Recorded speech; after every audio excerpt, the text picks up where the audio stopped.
Hi, this is Farmer Carrie, and we are out here in the indigo patch. And today we're going to tell you how to dye fabric with indigo.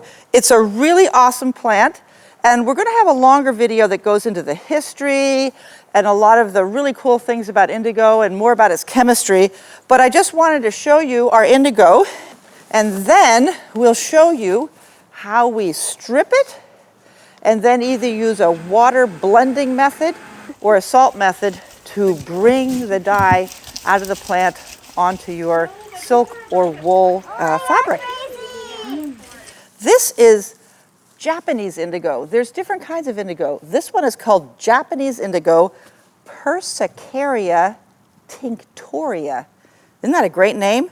Persicaria tinctoria. It's in the buckwheat family. So it grows up this one stem, and when you're at home harvesting it, you want to go up about 6 inches or so, and then just cut it off like that. See? It's so simple. You just cut it off like that.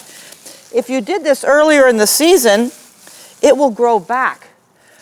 Now, indigo really likes fertile soil. This indigo here is just a little bit not as green as it could be, but look at the beautiful deep green on this one. See that? Big meaty leaves, really dark green. This is full of those compounds that are going to turn to the indigo dye.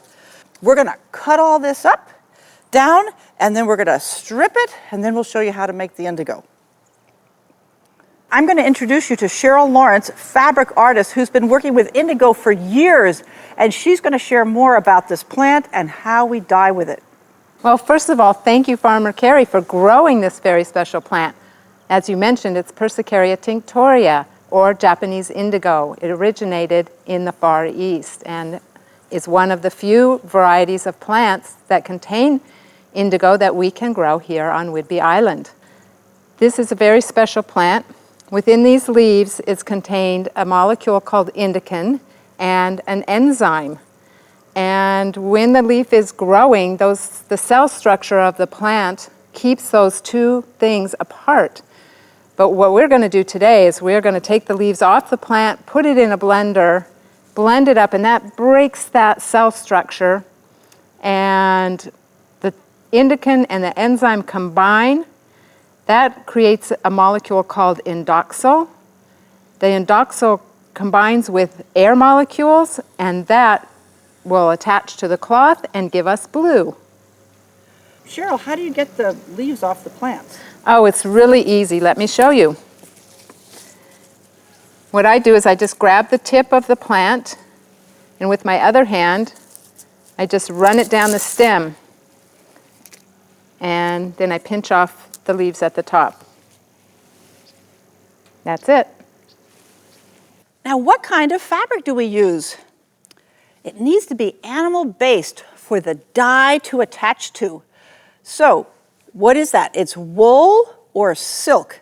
Now, you can actually dye yarn, wool or silk yarn, and you can make beautiful scarves or swatches with silk or wool. Thinner is better because then it's not so thick for the dye to have to penetrate.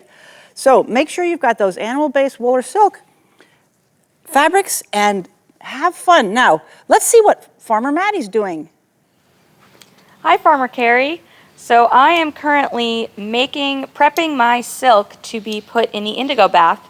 So I'm doing a tie-dye method of putting rubber bands around the silk. And wherever the rubber band is, it'll be so tight that the indigo liquid won't get there. So that'll stay white, but all the parts that are exposed will be exposed to the indigo dye and will turn blue.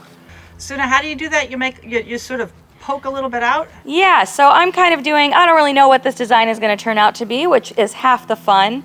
So I'm taking little sections and just wrapping a rubber band around it, and each one of these will be sort of like a little bullseye. So if I do a couple on one strand, it'll look like a bullseye. And you can do all sorts of designs. You can do spirals, you can do this method, you can do stripes if you fold it back and forth like an accordion. There's lots of fun things, and you never know what it's going to turn out, which is half the fun. That does sound like fun. Now, Cheryl, you've got something down here on this side of the table. So down here we're going to do another resist method. This one is called fold and clamp. So I have my piece of fabric that I've already dyed, but I'm going to show you the results of and how I did that. I have 2 C-clamps, and I have 2 pieces of wood that are cut into triangle shapes. So I'm going to fold my fabric in half. I'll fold it in half again. Then I'm going to take one corner and fold it up. I'm going to flip it over and fold up the other corner. And you can see that I have a triangle shape on there. So that's where I had put my wood.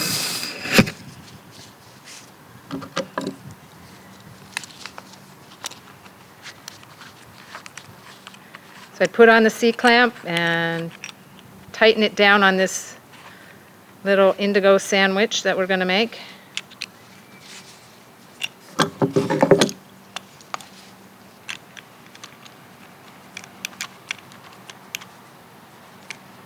Now we are ready to put that in the indigo bath. Let's go do it. Let's do it. Okay. Show us how you blend the indigo. Okay, this is very easy. We're making an indigo smoothie.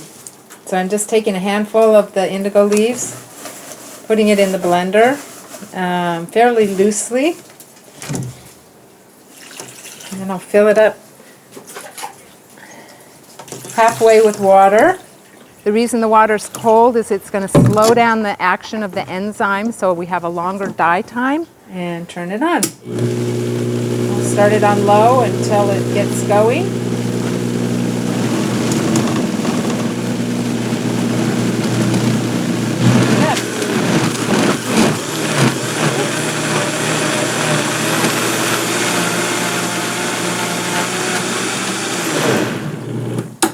And then I'll have my fabric in a bucket, and right away I'll pour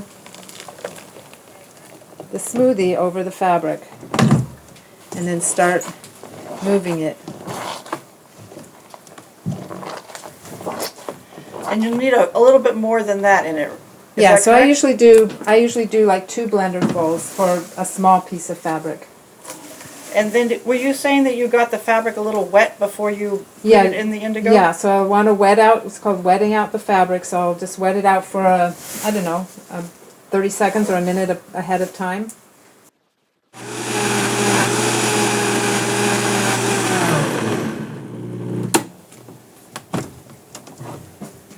Fun, frothy stuff, isn't it? Beautiful. Very nice. And then how long do you leave the fabric in for? And then I leave the fabric in, so I'm just going to gently move the fabric for about 20 minutes in the liquid. Okay, well let's go see what the students are doing. Okay, let's go see.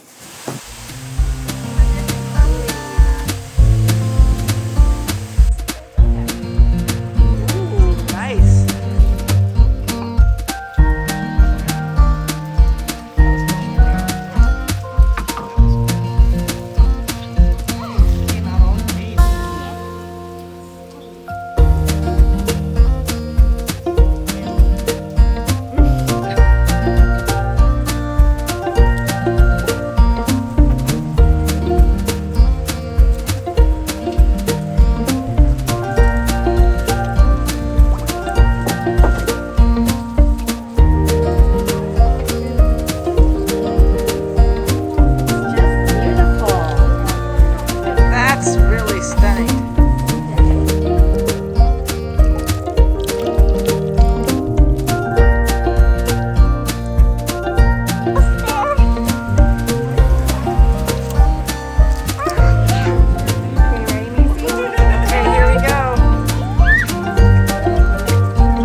So the other technique, if you don't want to mess up your nice kitchen blender, is called the salt method. And in that method, we're going to strip the leaves, but instead of blending them, this time we're going to put them in a big bowl and add about a tablespoon of salt. And we're going to knead it and massage it and squish it, and that's going to, the salt causes the leaf to give up its juices, and we'll have our fabric in there, and those juices, now the cell walls have been broken down because of that salt action, and once again we'll get blue on the fabric. Another fun thing we can do with this indigo is rubbings. So you might have done that with like a penny and paper or some other substance and crayons and made a texture rubbing. Well, we're going to do the same thing with the indigo. So I have a beautiful carved wooden block here, and I'm going to put that under the fabric, stretch it as tight as I can, hold on to it. Then I'm going to take some of the indigo leaves and just roll them up into a little wad.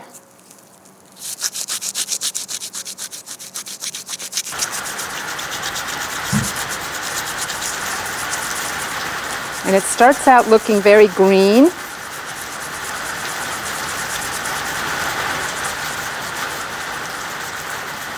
So we end up with this beautiful rubbing. And this is the color that it will end up being.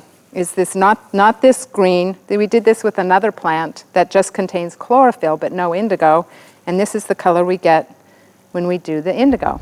Beautiful.